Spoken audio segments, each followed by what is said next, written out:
ओम क्रिया बाबाजी नमः ओम। ओम क्रिया बाबाजी नमः ओम। ओम क्रिया बाबाजी नमः ओम। नमस्कार। आज का प्रकरण है प्रकरण नंबर 7। आज एक प्लवनशील संत के बारे में पढ़ेंगे। चलिए शुरू करते हैं। कल रात एक सभा में मैंने एक योगी को ज़मीन से कई फुट ऊपर हवा में ठहरे हुए देखा। मेरा मित्र उपेंद्र मोहन चौधरी बड़े ही प्रभावशाली ढंग से बोल रहा था। मैंने उत्साहपूर्ण मुस्कान के साथ कहा, शायद मैं उनका नाम बता सकता हूँ। कहीं वे अपर सेक्युलर रोड के भादुड़ी महाशय तो नहीं थे? उपेंद्र ने स्वीकृति में सिर हिलाया। यह बात मुझे पहले ही ज्ञात है। यह देखकर उसका चेहरा थोड़ा उतर गया। संतों के बारे में मेरी जिज्ञासा से मेरे सभी मित्र भली भांति परिचित थे। कोई नई जानकारी मिलते ही मुझे उनके पीछे लगा देने में उन्हें बड़ा आनंद आता था। ये योगी महाराज मेरे घर के इतने निकट रहते हैं कि मैं प्राय उनसे मिलने जाता हूँ। मेरे इस कथन से उपेंद्र के चेहरे पर उत्सुकता के भाव उमड़ते देख मैंने उसे और भी बातें बताना शुरू किया। उनके कई कमाल मैंने देखे हैं। पतंजलि प्रणीत प्राचीन अष्टांग योग के विभिन्न प्राणायाम विधियों में से वे निष्णात हैं। एक बार भादुड़ी महाशय ने मेरे सामने भस्त्रिका प्राणायाम इतने जोर से किया कि लगता था मानो उस कमरे में सचमुच का तूफान आ गया हो। फिर उन्होंने गर्जन करते श्वासोच्छ्वास को बंद कर दिया और वे अति चेतनता की एक उच्च अवस्था में निश्चल बैठे रहे। तूफान के बाद शांति का वातावरण इतना प्रभावपूर्ण था कि उसे कभी भुलाया नहीं जा सकता। मैंने सुना है कि वे कभी घर से बाहर नहीं निकलते। उपेंद्र के स्वर में कुछ अविश्वसनीयता झलक रही थी। वास्तव में यह सच है। विगत 20 वर्षों में से वे घर के भीतर ही रहते थे। केवल हमारे पर्व त्योहारों के अवसर पर ही वे स्वयं ही लगाए इस नियम को थोड़ा ढीला करते हैं।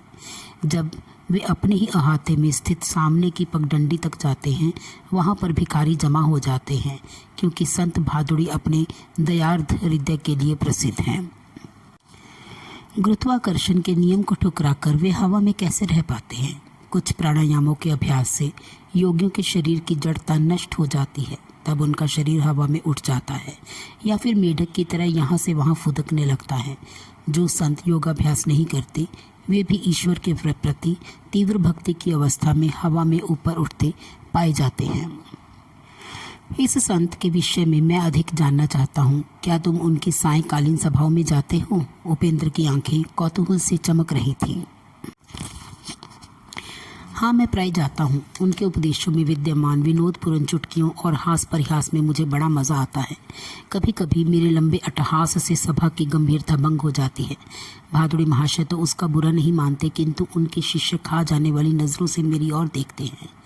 उस दिन दोपहर को स्कूल से घर लौटते समय मैं भादुड़ी महाशय के एकांत निवास के पास से गुजर रहा था तो उनका दर्शन करने की इच्छा हो गई। जनसाधारण के लिए उनका दर्शन दुर्लभ था।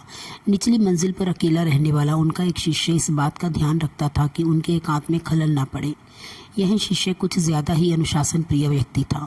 उसने मुझसे पूछा कि क्या मैंने भेंट के लिए पहले से समय लिया हुआ है।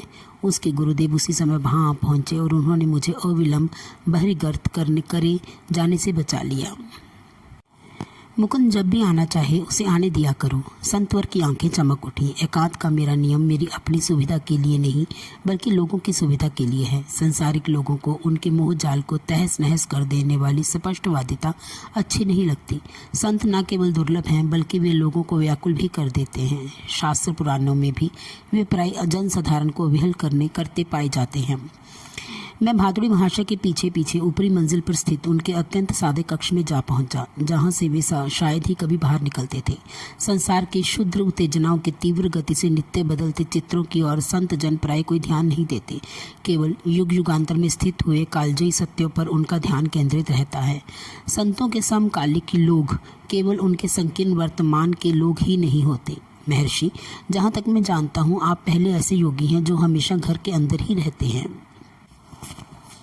भगवान कभी कभी अपने संतों को अप्रत्याशित परिस्थितियों में डाल देते हैं कि कहीं हम यह न सोचें कि हम संतों को एक विशिष्ट नियम की चौखट में बिठा सकते हैं। आरोग्य और शक्ति से ओतप्रोत अपना शरीर उन्होंने पद्मासन में स्थिर किया। उनकी आयु 70 और 80 वर्ष के बीच थी, परंतु आयु या निष्क्रिय जीवन पद्धति का कोई अप्रिय लक्षण उनके शरीर पर नहीं था। उनका सुगठित एवं सीधा शरीर प्रत्येक दृष्टि से आदर्श स्वरूप था। उनका मुखमंडल पुराणों में वर्णित ऋषियों के समान था। भव्य मस्तक, भरपूर दाढ़ी, शांत आंखें, सदैव ईश्वर की सर्वव्यापकता पर स्थिर। वे सदैव दृढ़ता के साथ सीधे बैठते थे। हम दोनों ध्यानस्थ हो गए। 1 घंटे के बाद उनकी सौम्य वाणी ने मुझे जगा दिया। तुम प्राय ध्यान लगाते हो, परंतु क्या तुम्हें कुछ अनुभव हुआ है? वे मुझे ध्यान से अधिक ईश्वर के प्रेम में करने का स्मरण दिला रहे थे। साधन को ही साध्य समझ लेने की भूल नहीं करना। उन्होंने मुझे कुछ आम दिए। अपने गंभीर स्वभाव में मुझे हमेशा ही आनंदित करने वाली अपनी विनोद बुद्धि को प्रकट करते हुए उन्होंने कहा, साधारणतः लोगों को ध्यान योग से जल योग अधिक अच्छा लगता है। योग के विषय में उनकी इस शब्द क्रीड़ा को मैं सुनकर ठहाके लगाकर हंसने लगा। क्या हंसी है तुम्हारी? वात्सल्यपूर्ण चमक उनकी दृष्टि में प्रकट हुई। उनका अपना चेहरा सदैव गंभीर ही रहता था, परंतु उसमें भी परमानंद भरी मुस्कुराहट की झलक होती थी। उनके विशाल कमल नयनों में सदैव एक दिव्य हंसी छिपी होती थी। वे पत्र सुदूर स्थित अमेरिका से आए हैं। उन्होंने मेज पर पड़े अनेक मोटे मोटे लिफाफों की ओर संकेत किया। वहाँ की कुछ सोसाइटियों के साथ जिनके सदस्य योग शास्त्र में रुचि रखते हैं, मैं पत्र व्यवहार करता हूँ। वे कोलंबस से बेहतर दिशा ज्ञान के साथ भारत की नए सिरे से खोज कर रहे हैं। उनकी सहायता करने में मुझे खुशी होती है। दिन के उजाले की तरह योग शास्त्र का ज्ञान भी उन सब के लिए है जो इसे प्राप्त करने के इच्छुक हैं। जिसे मानव की मुक्ति के लिए ऋषियों ने अनिवार्य समझा है, उसे पाश्चात्य लोगों के लिए हल्का करने की आवश्यकता नहीं है। बाहरी अनुभव भिन्न होते हुए भी सबकी आत्मा एक समान ही है, और जब तक का योग कुछ न कुछ अभ्यास नहीं किया जाता, तब तक ना ही पाश्चात्य और ना ही पौर्वात्य लोग उन्नति कर सकते हैं। उन्होंने अपनी शांत दृष्टि मुझ पर स्थिर की। मेरी समझ में तब यह नहीं आया कि उनके वक्तव्य में भविष्यवाणी युक्त मार्गदर्शन छिपा हुआ था। वह तो केवल अब, जब मैं ये शब्द लिख रहा हूँ, उनके द्वारा प्राय दिए गए संकेतों का पूर्ण अर्थ मेरी समझ में आ रहा है कि मैं किसी दिन भारत की शिक्षाओं को अमेरिका में ले जाऊँगा। महर्षि, मैं चाहता हूँ कि आप जगत के कल्याण के लिए योग शास्त्र पर एक पुस्तक लिखें। मैं शिष्यों को तैयार कर रहा हूँ। वे स्वयं और उनके शिष्यों की श्रृंखला जीवन पुस्तकों का काम करेंगे, जो समय के स्वाभाविक क्षय और टीकाकारों की अस्वाभाविक टीकाओं से अछूते रहेंगे। संध्या काल को उनके शिष्यों के आने तक मैं अकेला ही उनके साथ रहा। शिष्यों के आने के बाद भादुड़ी महाशय ने अपना अद्वितीय प्रवचन शुरू किया।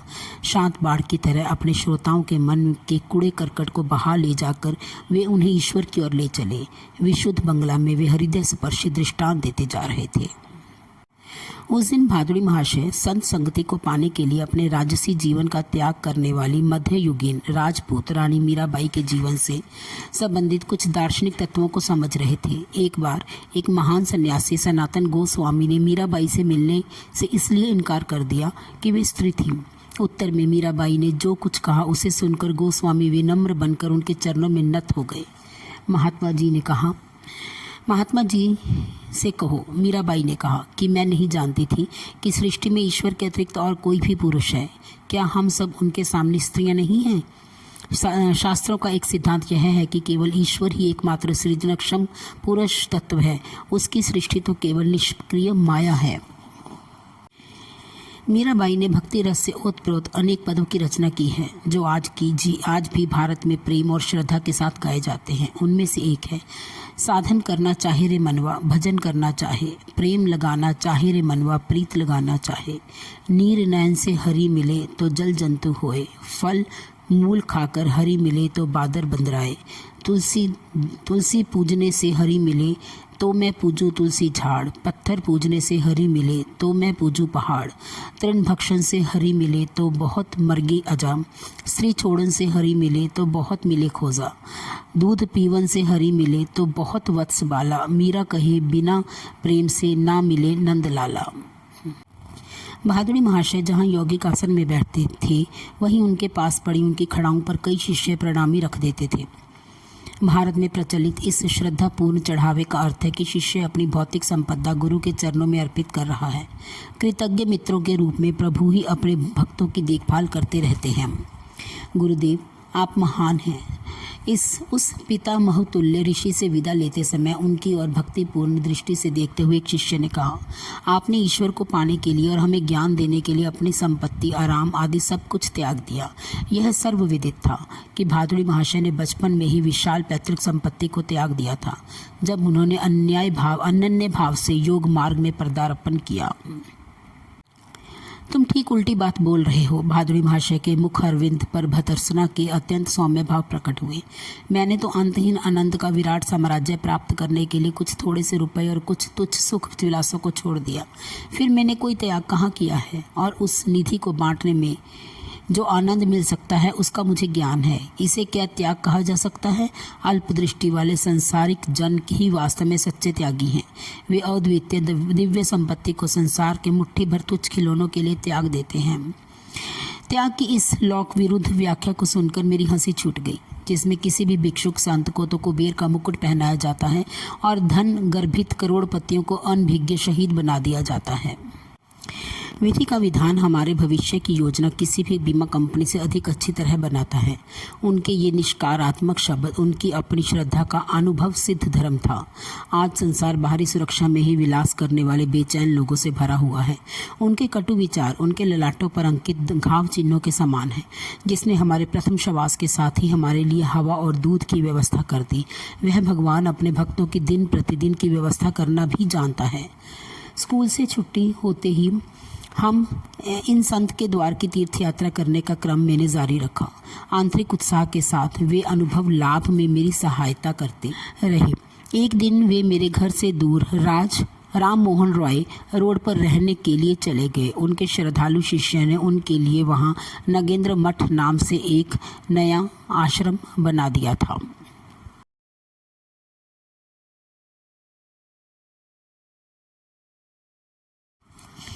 यहाँ मेरी कहानी अचानक कई वर्ष आगे निकल जाती है। फिर भी भादुड़ी महाशय के मुझसे कहे गए अंतिम शब्दों का उल्लेख मैं यहाँ करना चाहता हूँ। पश्चिम की ओर प्रस्थान करने से कुछ पहले मैं उनके दर्शन करने गया और आशीर्वाद पाने के लिए मैंने उनके चरणों पर सिर रखा। बेटा, अमेरिका जाओ, युग युगांतर की भारत की महिमा को अपनी ढाल के रूप में ले जाओ। विजय तुम्हारे ललाट पर लिखी हुई है। उस देश के भले लोग तुम्हारा हृदयपूर्वक स्वागत करेंगे। तो आज का ये प्रकरण यहीं पर समाप्त होता है। अच्छा, नमस्कार।